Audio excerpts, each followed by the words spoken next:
ဟိန်းဝင်ရတဲ့ယူပြီးမှတစ်စက်လေးမှနားချိန်မရပဲရုန်းကန်နေရလို့မျက်နှာတွေကြကပင်ပန်းနေရတဲ့ဆိုပြီးပရိသတ်များအလုံးမမင်္ဂလာပါရှင်မင်းသမီးချင်းအတူတူတထေးကိုယူတဲ့သူကဘယင်မလိုစံစားနေရချိန်မှာမင်းသားကိုယူမိရဲ့သူကတော့မိဖို့ကြောင့်ထဲမှာရောစင်မြင့်ထက်မှာပါမနာရန်ရုန်းကန်နေရရှာပါတယ်အဲ့ဒီမင်းသမီးကတော့အချစ်ကိုရွေးချယ်ခဲ့တဲ့ဆိုပြည့်တဲ့စင်မှာပဲအလုံးတတိထားမိကြမှာပါမင်္ဂလာဆောင်ပြီးရပ်ပိုင်းတွင်းမှာပဲဆိုပြည့်တဲ့စင်တယောက်တိတိတသားကိုပိန်ကျသွားပြီးတော့မျက်နှာလေးတွေခြောင်ကျသွားတာကိုပါဒါကကျမ်းမာရေးမကောင်းတာထက်ဘဝရက်တည်မှုအတွက်ရုန်းကန်နေရတဲ့စိတ်ဖိစီးမှုတွေကြောင့်လို့သုံးသပ်ရမှာပါမြန်မာလူပညာလောကမှာထုံးစံတစ်ခုလိုဖြစ်နေရကတော့နာမည်ကြီးမင်းသမီးတွေဟာနောက်ဆုံးမှာခရိုနီတထေးကြီးတွေရုပ်ရှင်ထုတ်လုပ်သူပရိုဂျူဆာတွေနဲ့လက်ထပ်ပြီးတော့တထေးကြော်ဘဝကိုကူးပြောင်းသွားလိမ့်ရှိကြပါတယ်အနည်းဆုံးဥပမာပြရရင်တော့ဝင်းမုံရွှေကြီးကိုကြည့်ပါထိတ်တန်းခရိုနီတထေးကြီးနဲ့လက်ထပ်လိုက်တာနဲ့တပြိုင်နက်သူများရဲ့ဘဝကပြောင်းလဲသွားခဲ့ပါတယ်တိမ်မောင်တောင်းချီတန်းနဲ့ပြည်တန်းရတနာတွေကိုဝစ်ဆင်ပြီးပွဲတက်နိုင်တယ်လို့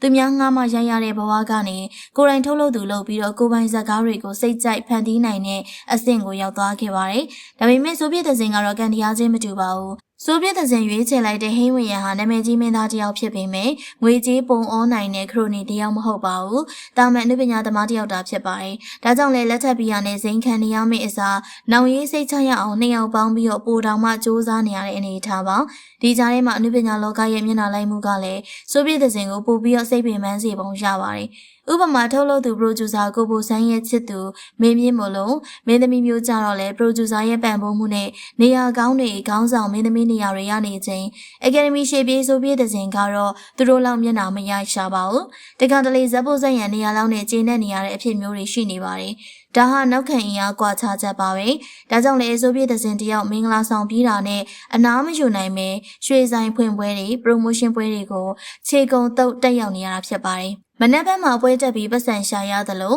အိမ်ပြန်ရောက်ရင်လည်းအိမ်ရှင်မပြီးသားစွာနဲ့ဟိန်းဝင်ရဲ့အတွက်ထမင်းဟင်းချက်ပြုတ်ပြုစုရပြန်ပါတယ်။အလုံးလဲလုံးအိမ်မှုကိစ္စလည်းနိုင်ရမဲ့တာဝန်တစ်ခုလုံးပြီးနေရကြောင်းလူကတိတိတသားခြောင်ကျသွားတာမဆန်းပါဘူး။နိုင်ရှင်ကြည့်မယ်ဆိုရင်တခြားမင်းသမီးတွေဥပမာခရိုနီတထေးနဲ့တွဲနေတဲ့နောက်ဖော့ရထားလို့ဆိုရင်ကြည့်လိုက်တဲ့ဒူဘိုင်းရောက်လိုက်ဥရောပရောက်လိုက်နဲ့နိုင်ငံခြားခရီးစဉ်တွေမှာအပန်းဖြေနေရကိုတွေ့ရမှာပါ။ဆိုဗီယက်သင်တို့ဇနီးမောင်နှံကတော့နိုင်ငံခြားဟန်နီမွန်းခရီးစဉ်တောင်မထွက်နိုင်သေးပဲပြည်တွင်းမှာပဲငွေရှာနေရဆဲဖြစ်ပါတယ်။ဒါကိုကြည့်ရင်ငွေမရှိရင်ဘလောက်ချစ်ချစ်ပင်ပန်းရတယ်ဆိုတဲ့စကားကမှန်ကန်နေတယ်လို့ပါပဲ။ဟိန်းဝင်ရန်ကလူကောင်းဖြစ်ပေမဲ့စီးပွားရေးအင်အားတောင့်တင်းတဲ့တထေးတယောက်မဟုတ်တဲ့အတွက်ဇနီးတွေကိုဘယင်မလိုမထားနိုင်တာကတော့လက်တွေ့အမှန်တရားပါပဲ။ပရိသတ်တွေကတော့သူမရဲ့ပင်ပန်းနှွမ်းနေတဲ့မျက်နှာလေးကိုကြည့်ပြီးတထေးကိုယူရင်ဒီလောက်ပင်ပန်းမှာမဟုတ်ဘူးလို့တီတိုဝေဖန်တနာနေကြပါတယ်။ကဲပရိသတ်ကြီးဟိန်းဝင်ရန်နဲ့လက်ထပ်ပြီးမှရုန်းကန်နေရလို့ပိန်ကျသွားတဲ့ဆိုဗီယက်သင်ရဲ့ဘဝကိုဘယ်လိုမြင်ကြလဲ